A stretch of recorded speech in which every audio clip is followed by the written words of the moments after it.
नमस्कार दोस्तों, आप सभी का स्वागत है हमारे एसवीसी क्लासेस इस यूट्यूब चैनल पर। डियर फ्रेंड्स, आज से हमने नीट के लिए और जेईई के लिए जो बेसिक फाउंडेशन कोर्स होता है वो हमने स्टार्ट कर दिया है। आप फ्री ऑफ कॉस्ट हमारे चैनल पर बेसिक चीज़ें पढ़ सकते हैं। आपको बस एक काम करना है, हमारे चैनल को सब्सक्राइब करना है और इस वीडियो को लाइक और शेयर करना है। आज की वीडियो में हम ब्लड के बारे में पढ़ेंगे, ब्लड के कंपोनेंट के बारे में पढ़ेंगे और इन बेसिक चीज़ों के बारे में पढ़ेंगे और इम्पोर्टेंट पॉइंट्स को भी यहाँ पर हम हाईलाइट करते चलेंगे। तो चलिए स्टार्ट करते हैं। तो देखो, आज का हमारा टॉपिक है blood, the circulatory fluid in our body. आप सभी को पता है जो ब्लड होता है हमारे बॉडी के अंदर सर्कुलेट करते रहता है, राइट। अब यहाँ पर हम बात करेंगे ह्यूमन सर्कुलेटरी सिस्टम के बारे में। सो डियर फ्रेंड्स, आप सभी को पता होगा कि हम क्या करते हैं, हम फूड को और ऑक्सीजन को इनटेक करते हैं, राइट। हमें फूड और ऑक्सीजन चाहिए जीने के लिए, राइट। और साइमल्टेनियसली हम क्या करते हैं कि जो हार्मफुल सब्सटेंसेस होते हैं लाइक कार्बन डाइऑक्साइड और नाइट्रोजनस वेस्ट, इन्हें हम क्या करते हैं, एक्सपेल करते हैं, मतलब हम हमारे शरीर के बाहर फेंक देते हैं, राइट। अब ये जो पूरा जो प्रोसेस होता है ना, इसे कैरिड आउट करने के लिए हमें ट्रांसपोर्ट सिस्टम की ज़रूरत होती है। और हमारे ट्रांसपोर्ट सिस्टम का सबसे इम्पॉर्टेंट कंपोनेंट जो होता है वो होता है हमारा ब्लड। ब्लड के थ्रू ही क्या होता है, जो फूड होता है, राइट, जो न्यूट्रिशन होता है वो सेल तक पहुंचते हैं, ऑक्सीजन सेल तक पहुंचता है, क्योंकि ब्लड क्या करता है, ब्लड के अंदर होता है हीमोग्लोबिन, और हीमोग्लोबिन क्या करता है, ऑक्सीजन को कैरी करता है सेल तक, राइट। और जो भी वेस्ट होगा उसे वो क्या करता है, लेकर आता है हमारे एक्सक्रेटरी सिस्टम तक, राइट। तो ब्लड बहुत इंपॉर्टेंट यहाँ पर पार्ट बनता है। The blood is transported to all part of the our body by pumping organs, that is heart. आप सभी को पता होगा कि हमारे बॉडी के अंदर एक हार्ट है, और हार्ट क्या करता है, एज ए पंपिंग ऑर्गन वो एक्ट करता है, हमारा जो ब्लड होता है बॉडी के अंदर उसे फोर्स करता है, पुश करता है कि चल यार तू पूरे बॉडी के अंदर चल, घूम जा, पूरा चक्कर मार के तू आ जा, तेरा जो भी काम होगा वो तू करते हुए चले जा, राइट। ये बहुत इंपॉर्टेंट होता है। तो आपको याद रखना है कि हमारे बॉडी के अंदर जो ब्लड होता है वो टू एंड फ्रो मूवमेंट करता है बिकॉज ऑफ अवर हार्ट। ये भी आपको यहाँ पर याद रखना है।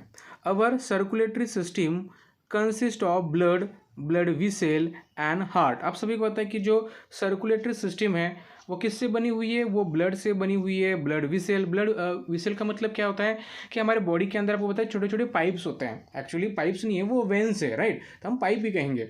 जो पाइप्स होता है उस पाइप के थ्रू क्या करता है, जो ब्लड होता है वो सर्कुलेट करता है, राइट। और हार्ट, हार्ट का काम क्या होता है कि ब्लड को पुश करना, राइट, तभी जाकर वो पूरे शरीर में घूम पाएगा ना। तो इन तीन चीज़ों को मिलकर क्या बनती है, हमारी सर्कुलेटरी सिस्टम बनती है। Together they transport substances to the various part of the our body.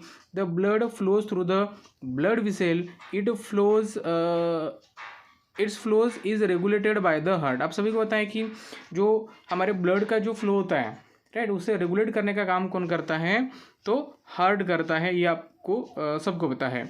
The heart acting like a pump pushes and receive the blood to and from the whole body through the vessel। आपका जो pump होता है, मतलब जो heart होता है वो क्या करता है, उस ब्लड को पुश करता है, जिसकी वजह से जो ब्लड होता है पूरे शरीर में आपका घूमता है, राइट। तो ये भी चीज़ आपको यहाँ पर याद रखनी है। अब ये जो ब्लड होता है ना, राइट, अब ब्लड के बारे में पढ़ेंगे कि ब्लड के कंपोनेंट्स क्या है, मतलब ब्लड किस चीज़ से बना हुआ है। The blood is red in a coloured because of haemoglobin. ये भी चीज़ याद रखो कि हमारे ब्लड में जो हीमोग्लोबिन होता है उसके वजह से हमारे ब्लड का जो कलर होता है वो रेड होता है। अब जो ब्लड है ये दो पार्ट से बना हुआ है, राइट, इंपॉर्टेंट है। एक होता है आपका प्लाज्मा, प्लाज्मा होता है आपका लिक्विड पार्ट्स, बहुत इंपॉर्टेंट है। प्लाज्मा जो होता है ना ये आपका लिक्विड पार्ट्स होता है। और दूसरा पार्ट होता है आपका कार्पसल। कार्पसल के अंदर आपके WBC आते हैं, RBC आते हैं और प्लेटलेट्स आते हैं। ये होता है, ये सेलुलर पार्ट होता है, राइट। ये आपको यहाँ पर याद रखना है। देखो, plasma is yellowish in a colour, बहुत इंपॉर्टेंट है। प्लाज्मा का कलर कौन सा होता है, येलोइश होता है। ये आपको यहाँ पर याद रखना है, एग्जाम में पूछा जाता है। Most of its water about 90% and remaining 10% consist of the following nutrients। बहुत इंपॉर्टेंट है। देखो, जो प्लाज्मा होता है वो येलोइश कलर का होता है, और प्लाज्मा के अंदर 90% क्या होता है, आपका वाटर होता है। 10% जो होता है आपका न्यूट्रिएंट्स होते हैं जिसके अंदर फूड, विटामिन्स एंड मिनरल जैसी चीज़ें आती है। ब्लड प्रोटीन होता है, वेस्ट प्रोडक्ट होते हैं, हार्मोन्स होते हैं, कई ऐसी चीज़ें उसके अंदर पाई जाती हैं। ये भी चीज़ आपको यहाँ पर याद रखना है। उसके बाद हम बात करेंगे ब्लड प्रोटीन के बारे में। अभी जो ब्लड प्रोटीन होता है विच इंक्लूड्स एंटीबॉडीज़, बहुत इंपॉर्टेंट है, that protect the body from the diseases and fibrinogen that help the blood to clot. अब जो ब्लड प्रोटीन होता है, ब्लड प्रोटीन के अंदर आपके एंटीबॉडीज़ आते हैं। एंटीबॉडीज़ का मतलब क्या होता है, जैसे कि आपके बॉडी के अंदर मान लीजिए कोई जर्म्स, वायरसेस या फिर बैक्टीरिया अगर एंटर करते हैं तो उन्हें किल करने का काम कौन करते हैं, तो एंटीबॉडीज़ करते हैं, राइट। एंटीबॉडीज़ करते वो हमें डिसीज से बचाते हैं। और ये जो है फाइब्रिनोजेन, ये बहुत इंपॉर्टेंट होता है। ये क्या करता है, हमारे ब्लड को क्लोट करता है। मान लीजिए आपको कहीं कहीं पर इंजरीज हो गई तो आपका ब्लड फ्लो करने लगता है, राइट। तो जहाँ पर आपकी इंजरीज हो गई वहाँ पर ब्लड अगर क्लोट नहीं करेगा तो आपका ब्लड कंटिन्यू फ्लो करते रहेगा और आपकी डेथ हो सकती है। तो इन चीज़ों को अवॉइड करने के लिए आपके शरीर में फाइब्रिनोजेन होना बहुत इंपॉर्टेंट होता है। उसके बाद हम बात करेंगे वेस्ट प्रोडक्ट के बारे में, that includes urea and carbon dioxide, right. ये भी आपको यहाँ पर याद रखना है। हार्मोन्स बहुत इंपॉर्टेंट होते हैं क्योंकि हार्मोन जो होते हैं ना, ये केमिकल मैसेंजर होते हैं, राइट। वो हमारे बॉडी को कोऑर्डिनेट करते हैं डिफरेंट फंक्शन को। हमारे बॉडी के अंदर अलग अलग फंक्शन होते हैं, आपको पता है। उनको अगर कोऑर्डिनेट करना है, मतलब सही से चलाना है, तो हार्मोन्स बहुत इंपॉर्टेंट होते हैं, राइट। ये भी आपको यहाँ पर याद रखना है। अब ब्लड टेस्ट के बारे में बात करते हैं। ब्लड का टेस्ट कैसे होता है, तो ब्लड का जो टेस्ट होता है वो साल्टी होता है क्योंकि उसके अंदर होते हैं सोडियम क्लोराइड डिजॉल्व फॉर्म में होते हैं, राइट। अब देखो यहाँ पर आपको दिखाई दे रहा है, ठीक है। मान लीजिए हमने ब्लड ले लिया कुछ सैंपल, तो उसके अंदर ये जो आपको रेड कलर का दिखाई दे रहा है ना, ये आपके रेड ब्लड सेल जिसे हम आरबीसी कहते हैं, राइट। और ये जो आपको दिखाई दे रहा है ये आपका वाइट ब्लड सेल जिसे हम सोल्जर भी कहते हैं, राइट। उसके बाद ये आपको येलोइश कलर का दिखाई दे रहा है ना, ये वाला, ये आपका प्लाज्मा जिसके अंदर 90% क्या होता है, वाटर होता है। और ये छोटे छोटे आपको दिखाई दे रहे, ये होते हैं प्लेटलेट्स, बहुत इंपॉर्टेंट है प्लेटलेट्स। चलिए देखते हैं। अब अमेजिंग फैक्ट ये है कि हमारे बॉडी के अंदर ना, एक अडल्ट इंसान के अंदर 5.5 लीटर्स क्या होता है, ब्लड होता है। और जो पूरे बॉडी के अंदर क्या होता है, सर्कुलेट होते रहता है। ये तो हो गया प्लाज्मा के बारे में। अब बात करेंगे यहाँ पर हम कार्पसल के बारे में। मैंने आपको पहले ही कहा था कि जो कार्पसल होते हैं आरबीसी, डब्ल्यूबीसी और प्लेटलेट्स, तो उनके बारे में यहाँ पर हमें पढ़ना है। तो देखो, रेड ब्लड सेल जिसे हम आरबीसी कहते हैं, देन वाइट ब्लड सेल जिसे हम डब्ल्यूबीसी कहते हैं, और प्लेटलेट्स, ये क्या है, कार्पसल के कार्पसल के पार्ट्स को, या फिर कार्पसल को हम डिवाइड करते हैं इन 3 सेक्शन में, राइट। अब देखो, जो रेड ब्लड सेल होता है ना, ये सर्कुलर होता है और डिस्क शेप होता है, बहुत इंपॉर्टेंट है, सर्कुलर और डिस्क शेप।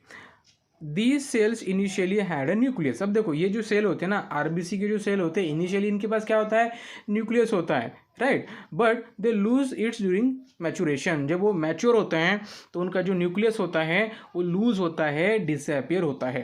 अब जो आरबीसी होते हैं ना, ये 4.5 to 5 बिलियन होते हैं 1 cubic millimetre of the blood. अगर आप 1 क्यूबिक मिलीमीटर ब्लड अगर लेंगे, ठीक है, ये एमएम का क्यूब बनाना है आपको एक, राइट। उसके अंदर बस एक छोटा सा आपको एक ड्रॉप डालना है ब्लड का। उसके अंदर अगर हम देखेंगे तो 4.5 to 5 मिलियन क्या होते हैं, आपके आरबीसी होते हैं। अब आरबीसी कहाँ पर बनते हैं, तो आरबीसी जो होते हैं ना, ये बोन मैरो में बनते हैं। बहुत इंपॉर्टेंट क्वेश्चन है, बन सकता है एग्जाम में कि आरबीसी कहाँ पर बनते हैं। तो जो आरबीसी होते हैं वो बोन मैरो में बनता है। बोन मैरो का मतलब क्या होता है, हमारे बोन का जो सेंट्रल पार्ट होता है, सेंट्रल हॉलो पार्ट, उसे हम क्या कहते हैं, बोन मैरो कहते हैं, राइट। अब ये जो आरबीसी होता है ना, इनका जो लाइफ स्पैन कितना होता है, मतलब कितने दिन तक ये जी सकते हैं, तो 120 डेज तक ये क्या कर सकते हैं, जी सकते हैं, राइट। अब आपको पता होगा कि हमारे ब्लड के अंदर होता है हीमोग्लोबिन, और हीमोग्लोबिन के कारण ही हमारे जो ब्लड होता है ना,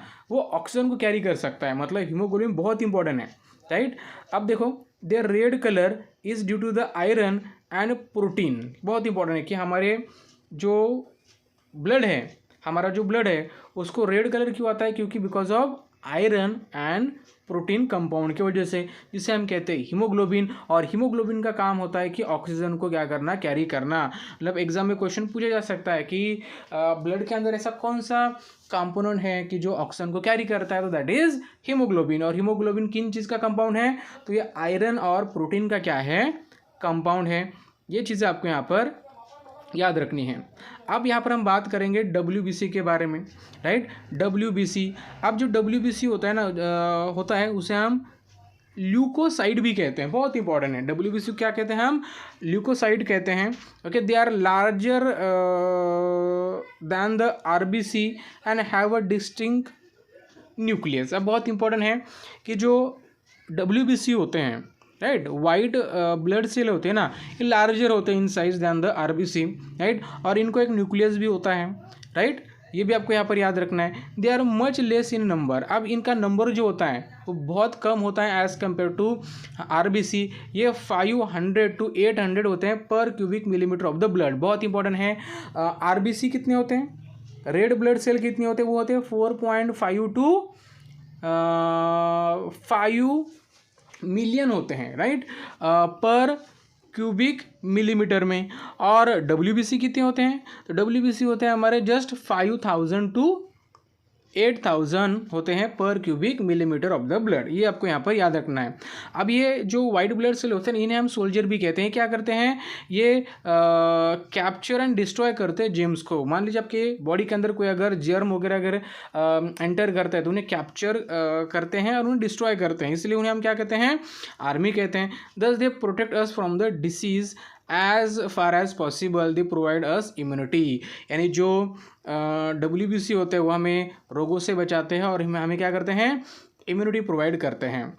तो white blood cell are basically of 2 type depending upon the presence और absence of granules in their cytoplasm. अब ये इंपॉर्टेंट है, जो WBC होते हैं ना इनके 2 टाइप होते हैं, राइट। एक होता है आपका ग्रैनुलोसाइट्स और एक होता है आपका अग्रैनुलोसाइट। ये 2 चीज़ आपको यहाँ पर याद रखनी है, राइट। मतलब जिसके अंदर ग्रैनुअल्स होते हैं उसे हम क्या कहेंगे, ग्रैनुलोसाइट कहेंगे, और जिसके अंदर ग्रैनुअल्स नहीं होते हैं उसे हम क्या कहेंगे, अग्रैनुलोसाइट कहेंगे। ये चीज़ आपको यहाँ पर याद रखना है, बस इतना ही पढ़ना है, राइट, क्योंकि ये बेसिक फाउंडेशन हम पढ़ रहे हैं। The platelets are somewhat round in the shape and smallest in size. देखो जो प्लेटलेट्स होते हैं, ठीक है, ये राउंड होते हैं शेप में और स्मॉलेस्ट होते हैं in shape. They are about 2 to 3 lakh per cubic millimetre of the blood. देखो ये कितना होता है, प्लेटलेट्स कितने होते हैं, तो प्लेटलेट्स होते हैं 2 to 3 lakhs होते हैं पर cubic millimetre of the blood. The platelets help in the clotting of the blood which prevent the excessive blood loss. अब क्या होता है, मान लीजिए हमको मान लीजिए कोई इंजरीज हो गई, राइट, तो इंजरीज होने के बाद क्या होता है, जो ब्लड होता है ना वो कंटिन्यू फ्लो करता है, तो उस ब्लड को अगर क्लोट होना है वहाँ पर, राइट, तो प्लेटलेट्स होना बहुत ज़रूरी है। अगर प्लेटलेट्स नहीं होंगे तो ब्लड हमारा क्लोट नहीं करेगा और वो कंटिन्यू फ्लो करता रहेगा और जिसकी वजह से हमारी डेथ भी हो सकती है।